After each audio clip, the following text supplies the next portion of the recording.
Japonų mokslininkas Hiromi Shinė ypatingai rekomenduoja vartoti fermentuotus sojos produktus. Fermentuoti sojos produktai tai yra nuostabus proteinų šaltinis. Tai yra statybinė medžiaga mūsų ląstelėms. Tai yra visų svarbiausių mikroelementų šaltinis. Na ir apskritai natokinazė saugos ir jūsų širdį, ir kraujagyslės, ir kaulus, ir sąnarius. Buvo pabandyta paieškoti, ką tas maisto produktas nato, kas susidaro fermentacijos metu iš sojų ir buvo įrodyta, kad susidaro labai aktyvus fibrinolizinis, tai yra kraujo krešulį veikianti medžiaga.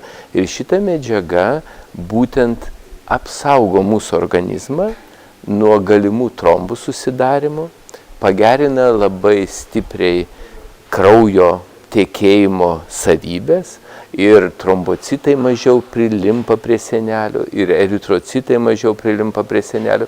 Ir tokiu būdu mūsų kraujotaka, mikrocirkuliacija pagerėja, mūsų rizika turėti trombozę taip pat sumažėja. Todėl jis yra tinkantis visais šiais atvejais. Dar dadėkim, kad net ir kraujospūdį turintiem pacientam taip pat jis galėtų būti labai efektyvus. Dėl to, kad yra įrodymų, kad vartojant natokinazę sumažėja ir arterinis kraujo spaudimas. Aišku, būtų labai idealu, kad nereikėtų nieko, reikėtų kiekvieną dieną pusryčiam pasidaryti savo pusrytinį patiekalą, kurie vadinasi nato, bet tai mes neturim nei tradicijų ir galiausiai mes nelabai mėgstam sojų. Galiausiai gal ir tos sojos ne visada būna modifikuotos ir kitokios. Tai šiuo metu yra pagaminta kapsulių pavidale, yra pagaminta būtent šio produkto koncentratas ir jis vadinasi natokinazė. Iš to žodžio nato, kaip pusrytinio maisto, pavadinimas natokinazė ir tai būtent atspindi jo padidintą gebėjimą veikti krešulį ir jį mažinti, susidarantį arba norinti susidaryti arba jau net ir susidarusi krešulį. Netaip seniai ir Lietuvoje atsirado galimybė vartoti natokinazę.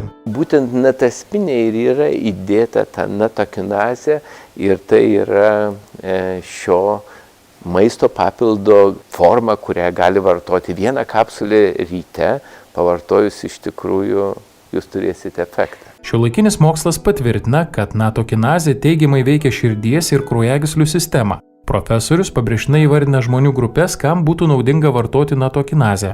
Pirmiausia, visada didžiausias dėmesys yra kreipiamas į vyresnį amžių, tai yra iš tikrųjų ta kategorija, kuri turi visada padidintą riziką, trombozių riziką.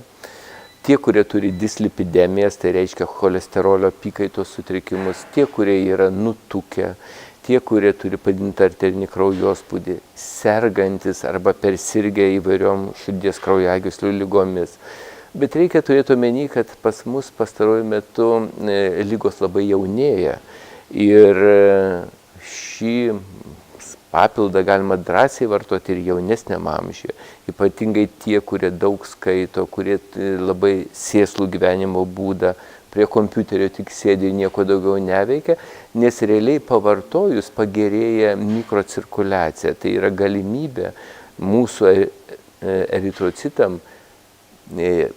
nunešti deguonį į mūsų audinius ir pagerėja medžiagų apykaita, pagerėja mūsų savijauta, kartais netgi regos pagerėjimai atsiranda vien tik dėl to, kad pradeda veikti šitas veiksnys ir tas veiksnys turi poveikį būtent į trombo susidarimą ir dezagregacinius poveikius, mažina trombocitų lipimą, eritrocitų lipimą, pagerina pratekėjimą kapiliarais visų mūsų svarbiausių medžiagų, kurios reikalingos mūsų organizmui.